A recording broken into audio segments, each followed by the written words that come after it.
назад в небольшом поселке Красная Поляна, что находится в Кировской области, был организован этот народный ансамбль с таким многообещающим названием «Мечта». Теперь это оазис родного языка в поселке, давняя мечта татар, исконно проживающих на этой земле. Нет у нас ни кружков татарского языка, ни факультативных занятий, ни уроков в школе. Наши здешние татары только между собой разговаривают. Мы стараемся им собрать простой материал, чтобы им было проще понимать. Красная Поляна – небольшой поселок, окруженный реками, горами и густыми лесами. Удивительное место по своей природной красоте. До соседнего Татарстана практически рукой подать. Всего в 30 километрах находится Кукмарский район. Поэтому краснополянцы практически не ощущают никаких географических границ.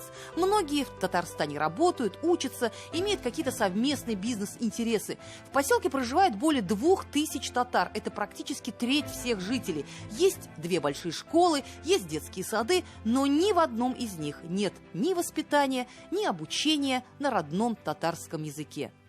Это зависит, я считаю, даже от самих родителей. Если они хотят, чтобы их чадо, как говорится, получило азы, да, свой родной язык. Но у нас родной язык, вообще национальный язык русский в целом. И ни приоритеты не ставлю, что вот русский и русский.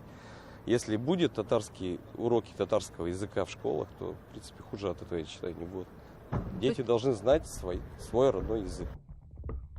Какие могут быть ограничения, если самый главный документ в стране гарантирует всем гражданам право на пользование родным языком, на свободный выбор языка, общение, воспитание, обучение и творчество?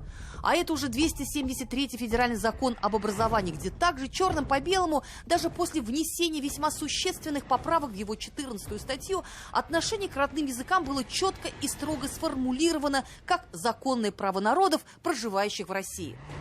О чем там она говорит? Она дает такое право гражданам Российской Федерации выбор языка.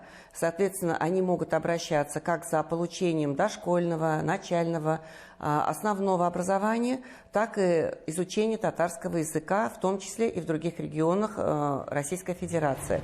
Но не все так просто, как кажется на первый взгляд. Как говорится, читайте между строк. В федеральном законе об образовании есть 2 небольших замечания, без которых его реализацию можно смело поставить под сомнение. Выбор языка осуществляется самими родителями и в пределах возможности образовательной организации.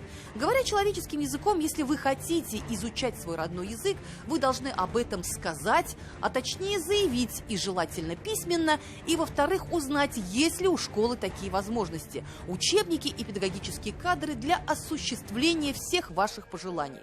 Эти 2 алгоритма не так уж и сложны, и они отработаны во многих регионах, где компактно проживает народ.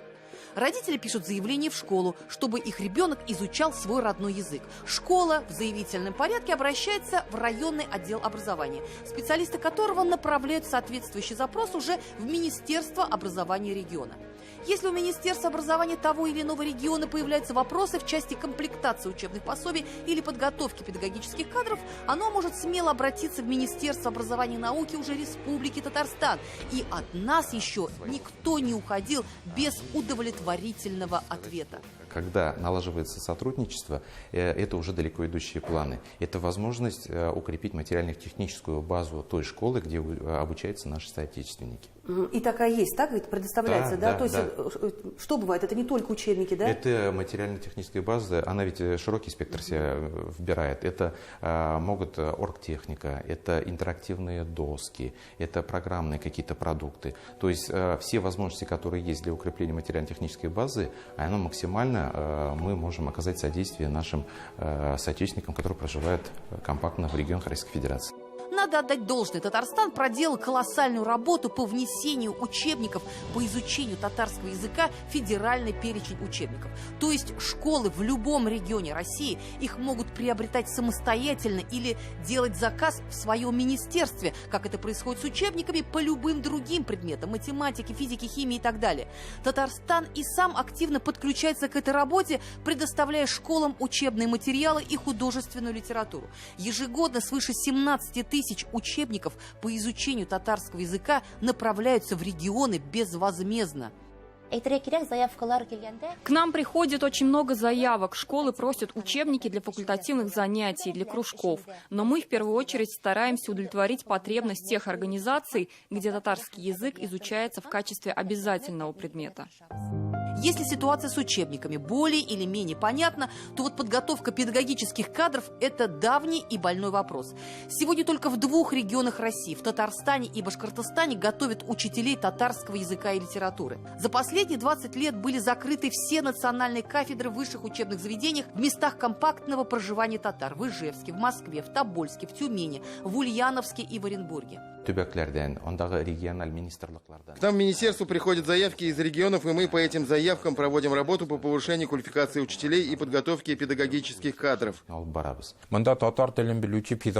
Сегодня в регионах нужно готовить билингвальных специалистов, которые могли бы преподавать и английский язык, и татарский язык, и русский язык, если есть на то необходимость. Сегодня это наша главная задача. Если мы останемся без учителей, мы перестанем существовать как народ. Но не в каждом регионе народы могут воспользоваться своим законным правом. То ли по незнанию, то ли по равнодушию или боязни их отстаивать. Языковая ассимиляция народа идет катастрофическими темпами. Свыше 1 миллиона человек в эту перепись указали о своем незнании родного языка. Если учитывать, что нас все-таки в этот раз не досчитали, то на 3,5 миллиона татар, проживающих в России, приходится всего лишь чуть больше 1000 школ, где ведется преподавание родного языка. Наши дети изучают английский, разные языки, разные предметы, но не видят необходимости изучать свой родной татарский язык.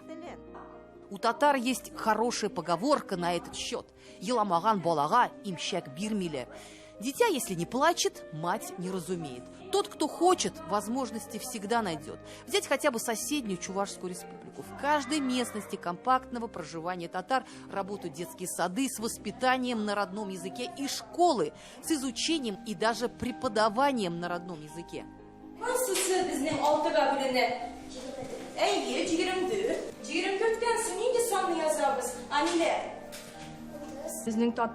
Татарский язык – это же наш родной язык, это наша основа. Ну как наши дети не будут его знать? Им не нужны доказательства, им не нужно обосновывать свою правоту, им не нужно делать выбор. Этот выбор они сделали при рождении. Ильзира Юзаева и Андрей Кузьмин. 7 дней.